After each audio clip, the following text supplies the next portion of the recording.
اعوذ باللہ من الشیطان الرجیم، بسم اللہ الرحمن الرحیم۔ محترم ناظرین، السلام علیکم۔ جیسا کہ آپ کو معلوم ہے کہ ہم ڈاکٹر مسعود حمید خان اسٹوڈیوز میں آپ کے لیے پروگرام لے کے آتے ہیں حفاظتی صحت کے بارے میں۔ حفاظتی صحت وہ چیز ہے کہ جس سے آپ اپنی صحت کی حفاظت کریں، حفاظتی اصول اپنائیں تو بہت ساری بیماریوں سے محفوظ رہ سکتے ہیں۔ اس سلسلے میں وقتاً فوقتاً ہم اپنے پروگرام میں دعوت دیتے رہتے ہیں ماہر امراض کو، اور وہ ان سے معلوم کرتے ہیں کہ کس طرح بیماریوں سے بچا جا سکتا ہے۔ آج بہت خوش قسمتی ہے کہ ہمارے اسٹوڈیو میں تشریف لائے ہیں ملک کے مایہ ناز آنکھوں کے اسپیشلسٹ پروفیسر ڈاکٹر محمد مظہر قیوم صاحب۔ مظہر قیوم صاحب نے اپنی تعلیم ڈاؤ میڈیکل کالج سے حاصل کری اور اس کے بعد بہت ساری جگہ پہ سرو کرا، پوسٹ گریجویشن کی تعلیم حاصل کری اور اس ملک کے لیے بہت زیادہ کام کیا۔ تو میں پروفیسر مظہر صاحب آپ کو خوش آمدید کہتا ہوں اپنے پوڈ کاسٹ میں۔ بہت شکریہ۔ بہت شکریہ کہ آپ تشریف لائے۔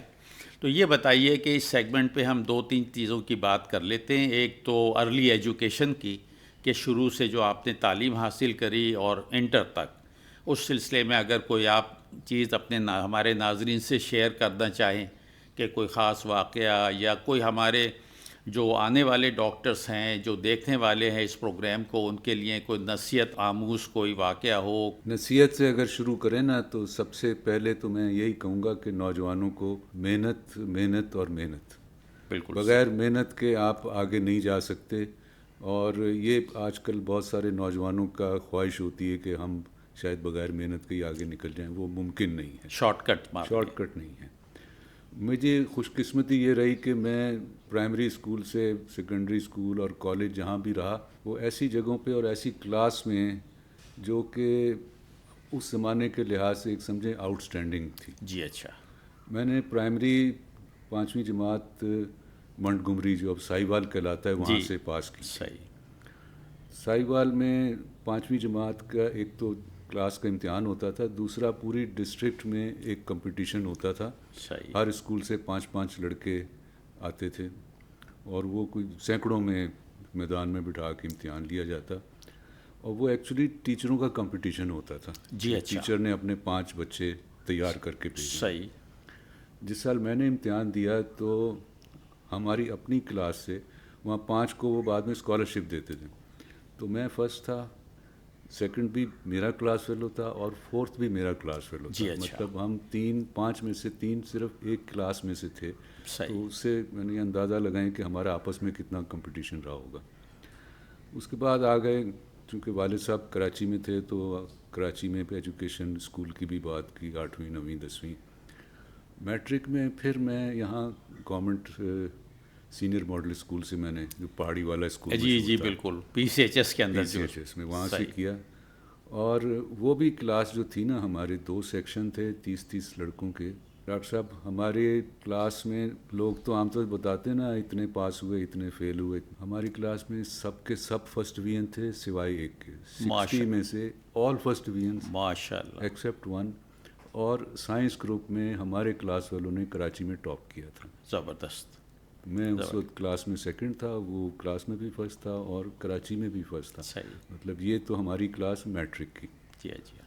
اچھا، یہاں میں آپ کو ذرا سا یہ معلوم کروں کہ یہ تو ایکسٹرا آرڈنری بات ہے کہ ساری کلاس جو ہے وہ فرسٹ ڈویژن سوائے ایک بچے کے، تو اس میں ذرا سا آپ بتائیں ہمارے ناظرین کے لیے کہ میں سمجھتا ہوں اس میں بچوں کی تو محنت ہے، لیکن وہ پڑھائی کا کچھ سسٹم تھا یا وہاں کا کوئی ایسا اسکول کا کوئی ماحول تھا یا کیا بات تھی؟ ہاں، میں سمجھتا ہوں کہ جو آپ بات میں ماحول اسکول کا، جو ہمارے ہیڈ ماسٹر تھے محمد علی صاحب، وہ ان کا ایک مطلب کنٹرول کہہ لیں جو بھی کہہ لیں، اور 2-3 ٹیچر ایسے تھے، ایک کا میں نام بھی لینا چاہوں گا، عطا الہی صاحب، وہ بعد میں بھی میرا رابطہ رہا، انتقال ہو گیا۔ وہ بہت محنت کرتے تھے بچوں کو، یعنی ان کا ایک دلچسپی تھی کہ یہ میرا اسٹوڈنٹ ہے تو اس کو کچھ آگے بڑھنا چاہیے۔ میٹرک میں بھی ہم 4-5 لڑکوں کو، عطا الہی صاحب حالانکہ ہم اچھے اسٹوڈنٹ تھے، سب کا معلوم تھا، لیکن وہ اسکول کے بعد بھی 1 گھنٹہ ہمیں مختلف سبجیکٹس میں وہ پڑھاتے تھے۔ ہر مہینے امتحان ہوتا تھا، مطلب ٹیسٹ ہوتا تھا، یہ ایک ریگولر وہاں کا پروسیجر تھا، ہر سبجیکٹ میں نمبر دیے جاتے تھے، لڑکوں میں کمپٹیشن۔ اور اس زمانے میں ٹیوشن کی تو کوئی بات نہیں چلتی ہوگی؟